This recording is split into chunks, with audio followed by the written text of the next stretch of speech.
السلام عليكم ورحمة الله وبركاته، اخواتنا وحبايبنا، وحشتونا ونورتونا جدا جدا جدا. مفاجأة من العيار التقيل. الاتحاد الدولي والاتحاد الافريقي بيحطوا مفاجأة وبيحطوا حاجة حلوة جدا في طريق النادي الاهلي. صراحة يعني هي مفاجأة حلوة. مفاجأة حلوة ان يكون في مباراة في الانتر كونتيننتال هتأهلك لنصف نهائي بطولة كبيرة زي دي، وبعد كده المباراة تكون هياها هتكون نهائي افرو اسيويه بين بطل ابطال افريقيا وبطل اسيا. يعني المباراه دي هتكون ليها نتائج كبيره، هتكون فيها بطل الافرو اسيويه وهتتاهل لنص نهائي الانتر كونتيننتال. مباراه جوائزها كبيره جدا، والمباراه ليها اهميه وضد نادي كبير، نادي العين. كانت من احسن الحاجات اللي انا سمعتها. النادي الاهلي داخل على معمعه كبيره جدا وداخل على حاجات كتير، بس احنا كان عندنا شويه اخبار. الاول ان الكابتن محمود الخطيب مانع التواصل على السوشيال ميديا نهائيا. ممنوع اي لاعب من النادي الاهلي يتواصل فعليا مع السوشيال ميديا، وممنوع قبول اي دعوات في اتحاد محلات بقى، الجماعه بتوع البدل مش بتوع البدل، افراح، كافات، الكلام ده كله واقف جدا وممنوع خالص على لعيبه النادي الاهلي. كابتن سامي قمصان معاه الضوء الاخضر للعقاب المناسب للثلاث لعيبه اللي كان عليهم اللوم الاكبر في بطوله السوبر، بطوله كاس السوبر اللي خسرناها ضد الزمالك. كابتن الكبير جدا امام عاشور اللي بيلعب بدلع بقاله فتره، عمر كمال، وانا مستغرب من عمر بصراحه لان اعرف ان عمر من الناس المدينه جدا، ورامي ربيعه. الناس دي مع الكابتن سامي معاه الضوء الاخضر من كابتن خطيب، نشوف الاجراء المناسب معاهم. والكلام اللي طالع من النادي الاهلي هتوصل عقوبات الناس دي ل 250 الف جنيه، اي ما يقارب اي يكون ربع مليون، زائد ال 100 الف اللي هي كانت لائحه العقوبات في الاول. النادي الاهلي انا مش هقدر اتكلم ومش هقدر اهاجم اكتر من كده. انا خلاص فرقتي خسرت مباراه، وبس انا اللي داخل عليا يوم 10/10 كاس السوبر المصري، هلعب فيه اهلي وزمالك، بيراميدز، سيراميكا. احنا مباراتنا الاولى مع سيراميكا، بيراميدز وزمالك. بعد كده اللي هيفوز مننا هيقابل اللي يفوز من هنا. بعد كده داخل عليا في اخر الشهر مباراه اللي لسه بنتكلم عليها، المباراه المهمه جدا اللي هي مباراه نص نهائي ضد العين الاماراتي، وراح تكون بالمناسبه زي ما قلنا برضه بتحدد بطل الافرو اسيويه.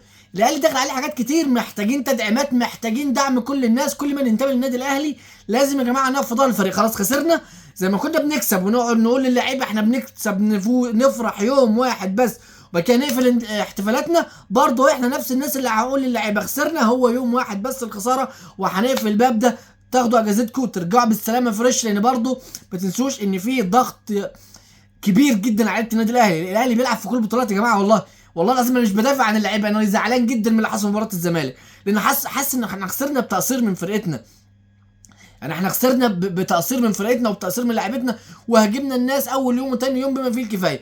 بس خلاص النهارده احنا محتاجين نقف في ظهر الفريق، نلم نفسنا، ندعم فرقتنا. داخل علينا زي ما قلنا بطولتين مهمين جدا جدا جدا، بطولات رسميه. دلوقتي بقت البطولتين رسميه، محتاجين نقف في ظهر الفريق. حاجه تانية، انا مش عايز اعلق كتير على تصريحات لاعبي الزمالك، وبالاخص دونجا وسيف الجزيري. سيف الجزيري بس حاجه بسيطه بقى، انت يا سيف بتقول انا لو موجود ما كانش وسام ابو علي خد هداف الدوري. انت موجود في الدوري من اول وسام بسنتين، ما عملتش حاجه، وكنت بتعيط في اول الموسم وانا عايز امشي وفلوس، وعمال ترفص وتخبط زي العيال الصغيره في الارض. دلوقتي بقى وسام ابو علي، انا مش هتكلم اكتر من كده. دونجا وتصريحاته الغريبه كلها، انا مش هتكلم على دونجا لسبب واحد، انه جمهور نفسه بيهاجموا على ادائه. يعني جمهور الزمالك نفسه بيطالب في ناس في المركز ده، لان دونجا بالنسبه لهم لاعب على قده. فانا مش هتكلم. فازوا، الف مبروك للزمالك، والله العظيم يستحق الفوز، ولهم كل التحيه ان هم ما كانوش المرشح وحالتهم ما كانتش احسن حاجه، ودخلوا اللعب برجوله وفازوا المباراه. بس دونجا تصريحاتك ملهاش ادنى قيمه بالنسبه لنا. انت بس شوف جمهورك وشوف هجوم جمهورك عليك بالنسبه لمستواك.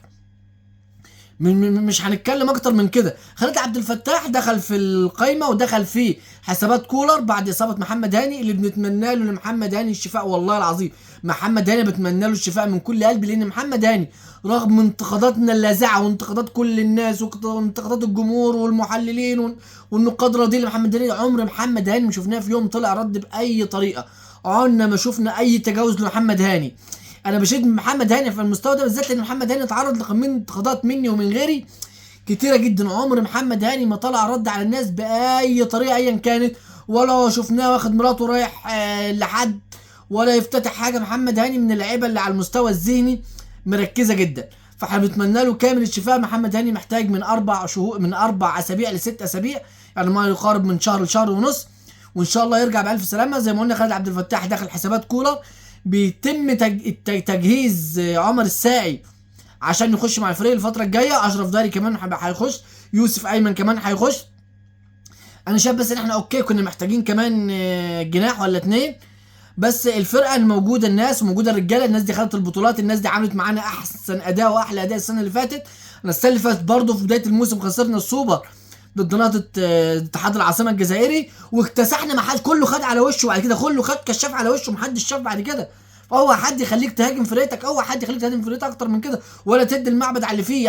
احنا درع النادي الاهلي، احنا سيف ودرع النادي، احنا جمهوره ومشجعين النادي الاهلي، احنا درعه وسيفه، عمرنا ما هتخلى عنه. زعلنا يوم قفلنا الصفحه، زي ما كنا بنكسب يوم ونفرح نفس اليوم ونقفل الصفحه.